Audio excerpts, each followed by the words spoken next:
Buen día, ingeniero. En esta presentación se hablará acerca de la señalización horizontal y vertical que debe existir en el proyecto vial de la carretera Loja Zamora, específicamente del tramo Podocarpus hacia el refugio. El grupo está conformado por Ariana Jadá, Emilio Bustamante, Alison Rentería, Emilia Guerrero y mi persona, Gabriel Morejón. El índice que se seguirá es el siguiente. Primeramente la introducción, seguido de la señalización horizontal, después la señalización vertical y por último resultados y conclusiones. La señalización en una carretera es muy importante ya que de esta depende la operatividad de la carretera y brinda seguridad, pues permite evitar los siniestros viales. La señalización en una carretera debe ser necesaria, visible, llamar la atención, ser legible y ser fácil de entender. Existen diferentes señales las cuales pueden pertenecer a la señalización horizontal o vertical. Las líneas centrales se destacan como señalización horizontal y permiten delimitar la separación de los carriles del tráfico. En el proyecto vial de la carretera Loja-Zamora, específicamente en el tramo Parque Nacional hacia el refugio, se plantea determinar por tramos la señalización. En este caso, la señalización vertical se determinará en una curva del tramo y las líneas centrales en todo el tramo, por lo que se considerará la distancia de visibilidad para adelantamiento considerando la velocidad máxima entre la de operación y el límite legal. Al tratarse de trabajos realizados de forma individual según el tramo asignado, en la presente exposición se detallará el procedimiento de uno de los trabajos y al final de la exposición se mencionarán los resultados para los demás tramos de la ruta. Por lo tanto, se detallará el procedimiento del tramo desde la abscisa 3040 hasta la abscisa 4560. Señalización horizontal. Para empezar a describir la señalización horizontal, es importante contar con los datos del tramo. Para conocer en qué parte del tramo se utilizan líneas continuas en zonas de no adelantamiento y líneas entrecortadas, zonas de adelantamiento, hay que realizar un análisis de visibilidad para conocer en qué partes del tramo se puede adelantar y en qué partes no, y de este modo seleccionar qué tipo de línea utilizar. Para la distancia mínima de adelantamiento, se analiza la mayor entre la velocidad máxima legal y la velocidad de operación de la tangente más larga. Dicho esto, la velocidad máxima legal considerada en el proyecto es de 90 km por hora y para la velocidad de operación se hará uso de las ecuaciones de calibración de la zona. En la siguiente figura se muestran las longitudes de las tangentes en el tramo de análisis para determinar la velocidad de operación escogiéndose la más larga, obteniendo así una tangente crítica de 457.47 metros y una pendiente de la misma del 7%. A partir de estos datos se realizarán los cálculos. En cuanto a la elección de la velocidad máxima entre la velocidad legal y el percentil 85 de la recta, conociendo estos datos se hace uso de la siguiente tabla para conocer las ecuaciones de calibración a utilizar. En este caso, fueron las siguientes obtenidas en base a la pendiente. En el tramo de ascenso se obtuvieron velocidades de 90 y 69.69, tomándose la mayor de 90 km por hora. Y en el tramo en descenso se obtuvieron velocidades de 90 y 98.11, tomándose sí la velocidad de 98.11 km por hora. Mientras que la distancia visible de adelantamiento mínima, conocida la velocidad a utilizar con la siguiente tabla, se puede conocer la distancia de adelantamiento mínima que debe tener la ruta para poder poner líneas centrales entrecortadas. En el tramo en ascenso, ya que la velocidad máxima es de 90, se selecciona el valor más cercano a esta que corresponde a 88 km por hora. Por lo tanto, la distancia de visibilidad de adelantamiento es de 274 metros, 900 pies. En el tramo en descenso, en este caso se obtuvo una velocidad máxima de 98.11 km por hora. El valor más cercano en la tabla es de 97 km por hora, por lo que la distancia de visibilidad de adelantamiento mínima es de 305, es decir, 1000 pies.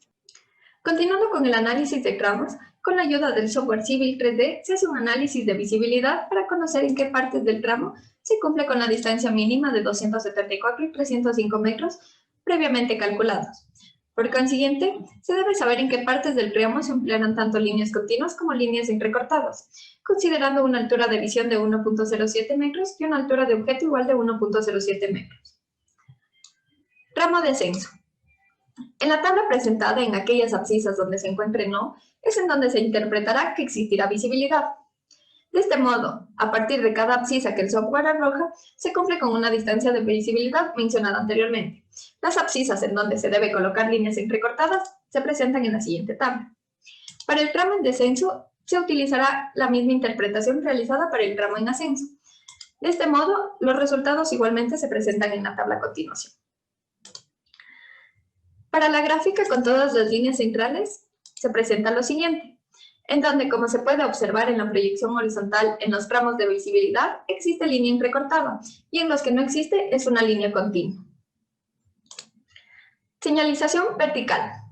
Para la señalización vertical se deberá seleccionar una curva, la cual es la correspondiente al segundo tramo en cuestión. La misma va desde la abscisa 3449 hasta la abscisa 3628. En la siguiente tabla se presenta un resumen en donde el radio para la misma es de 168 metros con una pendiente del 7%. La velocidad legal es de 90 km por hora y la intertangencia antes de esta curva es de 276.63 metros y la intertangencia después de la curva es de 262.47 metros. Considerando esto, la curva es una curva aislada. El procedimiento para la señalización vertical es el siguiente. Como primer punto se tienen las mediciones en campo. Lo práctico e ideal es realizar dichas mediciones de velocidades. Sin embargo, muchas de las veces no es posible hacerlo, por lo que se optan por medidas indirectas. En este caso, para obtener la velocidad media de operación, se optó por utilizar ecuaciones calibradas de un estudio en la zona. Considerando una pendiente del 7% que se presentó en los datos, la ecuación a utilizar para ascenso es la que se marca y para descenso la que se marca ahora. Reemplazando el radio de 168 metros, en la velocidad de ascenso se tiene un resultado de 61.44 km sobre hora y en descenso de 63.77 km sobre hora. El siguiente paso es el cálculo de la velocidad recomendada. La velocidad media de operación se multiplica por 0.97 y se suma 1.6 km sobre hora para obtener la velocidad recomendada. Para ascenso se obtuvo un resultado de 61.19 km sobre hora. Este valor se debe redondear al múltiplo de 10 más cercano, en este caso sería 60 km sobre hora. Para la velocidad en descenso, ya redondeado se tiene un resultado de 70 km sobre hora. Estas velocidades son las que se marcarán en la señalización. El paso de confirmar velocidades no es posible hacerlo. El siguiente paso es la elección de la velocidad máxima entre la velocidad de operación en recta y la velocidad legal, que era de 90 km sobre hora. Como primer punto se determina la velocidad de operación en recta de la tangente.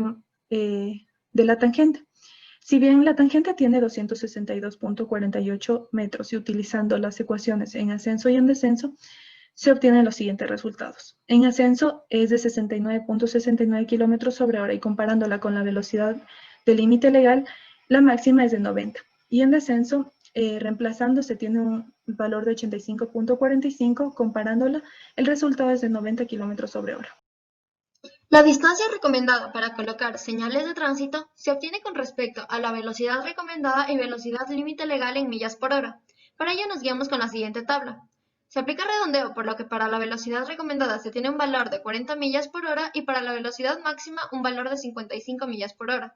La distancia sería de 125 pies, transformado a 38 metros antes de la curva horizontal. Los valores obtenidos para ascenso y descenso son los siguientes. La diferencia de velocidades entre la velocidad límite y la velocidad recomendada en millas por hora permite conocer las señales obligatorias. Basándose en la siguiente tabla, se determina que con una diferencia redondeada de 20 millas por hora, las señales obligatorias para la curva son giro de la curva, señalar la velocidad recomendada y usar chevrones. Los valores para sentido de ascenso son los siguientes y para descenso estos. La señal de giro en una curva aislada se considera con la velocidad recomendada de 60 km por hora para ascenso y 70 km para descenso, con respecto a la siguiente tabla. La señal de giro corresponde a la señal W14 para los dos sentidos. La señal de velocidad recomendada sería de esta forma, con valores de 60 km para ascenso y de 70 km para descenso. Se debe determinar el espaciamiento entre chevrones con ayuda de la siguiente tabla. En ambos sentidos se tiene el rango de 35 a 45 millas por hora con espaciamiento de 120 pies, o sea 36 metros, con valor de radio de 401 a 700 pies. En base a esto, los chevrones deben colocarse a una distancia de 36 metros o 120 pies. Los resultados obtenidos en los 5 tramos son los siguientes, en donde se muestran las abscisas en las cuales se deben colocar las líneas entrecortadas para adelantamiento tanto en sentido de ascenso como para descenso. De esta forma se concluye la presentación de la semana 14 con respecto a señalización. Muchas gracias por su atención.